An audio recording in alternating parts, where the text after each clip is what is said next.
السلام عليكم ومرحبا بكم. اليوم جيتكم بوصفة الكاناج، وصفة اقتصادية وسهلة بطبيعة الحال، وصفة تصلح الجميع. وصفات الجينواز. يلا نروحوا مباشرة للمقادير وطريقة التحضير. هذه هي وصفة الكاناج، بزاف بنينة.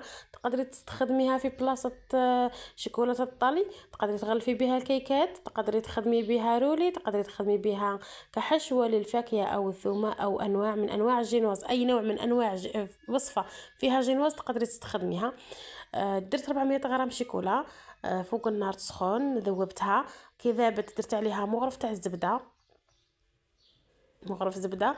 ندخلوا الزبده في الشوكولا، ومن الجهه الثانيه نكونوا درنا الكريمه السائله سخنت، جابت الغاليه. كي تروح تجيب الغاليه مش تخليها تسخن بزاف تتحرق لك، كي تروح تجيب الغاليه تنحيها مع الفرن وديريها فوق الشيكولا، تخلطي مليح مليح. بعد ما تشوفي الشيكولا هذه كامل ذابت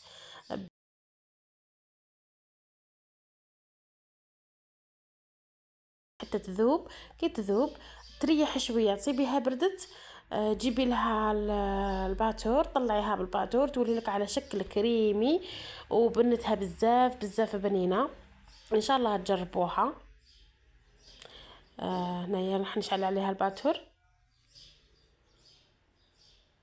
انا خلطتها، انا شوفي ذابت هنا، ما طلعتش على شكل كريميه. هنا ذوبتها، دخلت غير الكريمه في الشيكولا. بعد ما دخلت ديك الكريمه في الشيكولا وصار عندي الشكل كله متجانس وسائله ولماعه في نفس الوقت، نحطها في الفريجيدير تبرد، في الثلاجه تبرد لنا لمده 6 سوايع.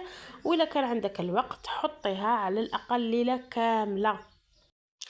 بعد ما باتت عندي انا ليله كامله في الثلاجه، جبتها خلطتها بالباتور. لاحظوا اللون تاعها عندي تغير، تماسكت، ولا القوام تاعها مليح.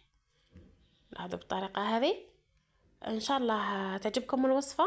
ما تنسوش جام ابوني وكومنتار حلو من عندكم. احبكم في الله، والفيديو قادم ان شاء الله.